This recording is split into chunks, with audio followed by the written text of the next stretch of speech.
tentang tahapan proses praktek pekerjaan sosial. Dalam praktek pekerjaan sosial tersebut, di sini kalian perlu mengetahui pertama adalah tentang satu, melakukan kontrak dan kontrak. Yang kedua, melakukan asesmen. Yang ketiga, menyusun program kerja. Yang keempat, melakukan intervensi sosial, melakukan kontrol dan evaluasi, serta yang keenam adalah melakukan koordinasi. Jadi di situ kalian perlu mengetahui langkah-langkah pekerjaan sosial tersebut agar dalam nantinya kalian berpraktek di lapangan tidak kebingungan lagi. Nah, jadi korelasinya kenapa jadi Bapak menyuruh kalian tugas untuk membuat suatu video tentang gizi dan prestasi serta peduli hidup bersih dan sehat, itu gunanya kalian seakan-akan di situ berperan sebagai seorang fasilitator yang mengedukasikan tentang pengetahuan akan pentingnya gizi dan perilaku hidup bersih di saat pandemi COVID-19 ini. Jadi di situ kalian seakan-akan peran kalian di situ sebagai fasilitator ataupun guru yang berpraktek sebagai pekerja sosial untuk memberikan pengetahuan kepada masyarakat, individu, kelompok ataupun klien yang tidak mengetahui tentang pentingnya gizi serta perilaku hidup bersih dan sehat di masa pandemi COVID Corona ini.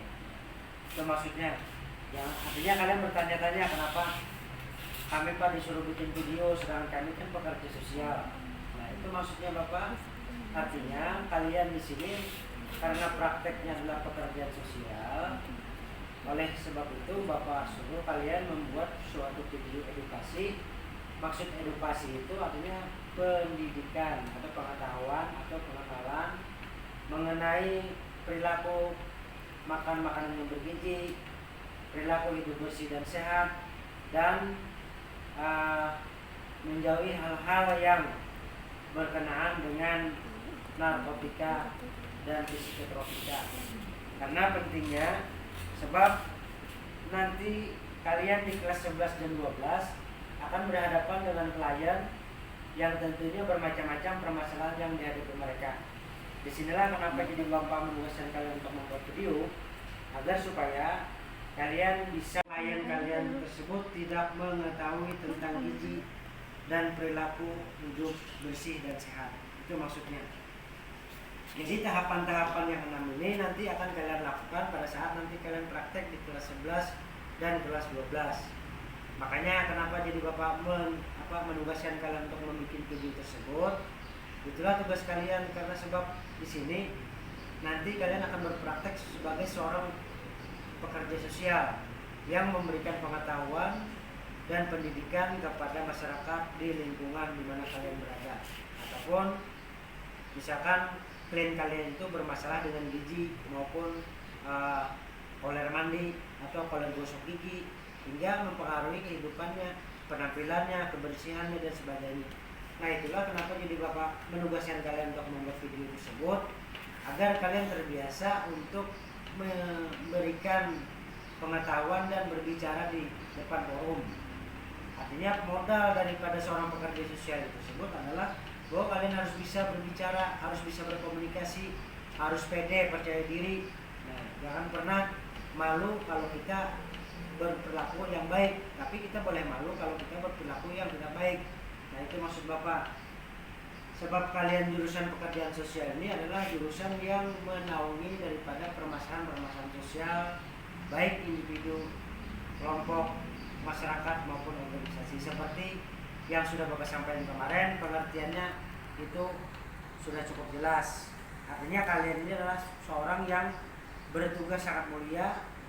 Artinya tidak terasa hidup kalian itu akan berpahala untuk memberikan ilmu-ilmu yang bermanfaat bagi masyarakat dan individu-individu serta klien yang bermasalah. Jadi tahapan ini korelasinya hubungannya dengan praktek kalian nanti di kelas 11 dan 12. Di Nah, makanya Bapak menugaskan kalian untuk membuat video tersebut sebab kita ini tidak bisa tetap muka.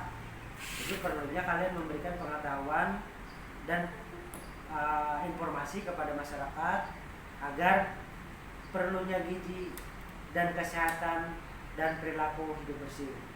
Jadi Bapak ulang lagi, tahapannya itu ada 6. Yang pertama adalah seperti yang di layar itu, melakukan kontak dan kontrak, melakukan asesmen, menyusun program kerja, melakukan intervensi sosial, melakukan kontrol dan evaluasi, dan yang keenam melakukan terminasi. Jadi itulah langkah-langkah nantinya yang akan kalian lakukan di saat nanti kalian di kelas 11 dan di kelas 12. Makanya PDPS ini sangat penting untuk dasar kalian menjadi seorang pekerja sosial. Jangan kalian salah masuk jurusan gizi dan perilaku hidup bersih dan sehat di masa pandemi COVID Corona. Inilah praktek kalian sebagai seorang calon pekerja sosial yang profesional. Dapat kalian pahami semua? Ini ada yang 12 orang yang hadir. Nah, kalau kalian masih bingung mengenai apa yang harus disampaikan, ini contoh dari edukasi tentang masalah gizi dan kesehatan. Coba kalian lihat di layar kalian.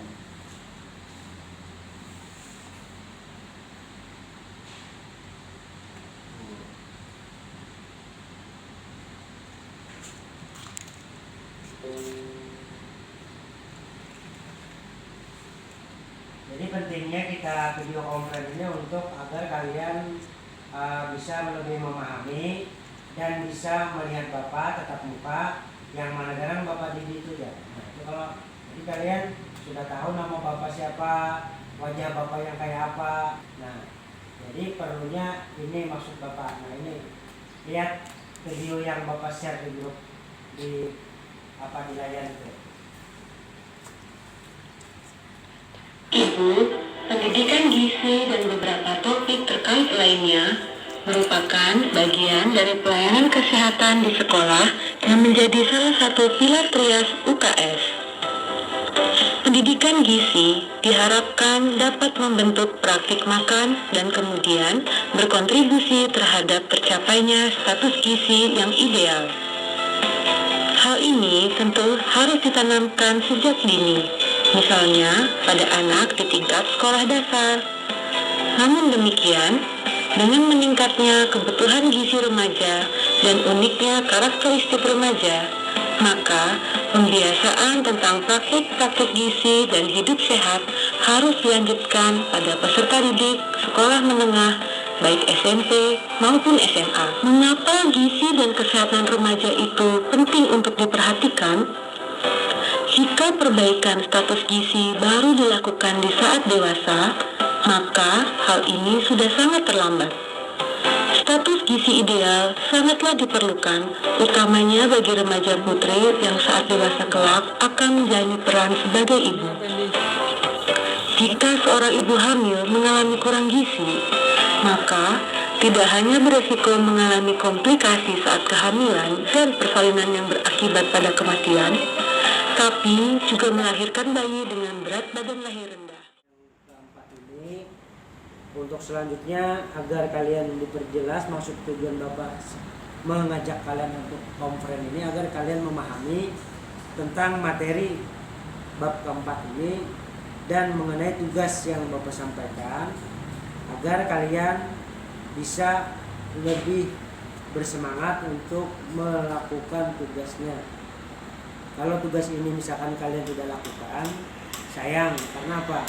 Karena inilah maksud daripada tujuan Bapak konferensi ini agar kalian jangan ada lagi bertanya-tanya bingung bagaimana Pak buat video, apa maksudnya, apa hubungannya. Nah, ini hubungannya karena bab 4 ini adalah mengenai praktek pekerjaan sosial. Jadi untuk berpraktek agar kalian mengaplikasikan ilmunya secara langsung, makanya Bapak buat kalian membuat sebuah tugas video tentang gizi dan perilaku hidup sehat dan bersih di masa COVID-19 ini. Bapak akhiri Dengan akhir kata, wabillahi taufiq wal hidayah. Wassalamualaikum warahmatullahi wabarakatuh.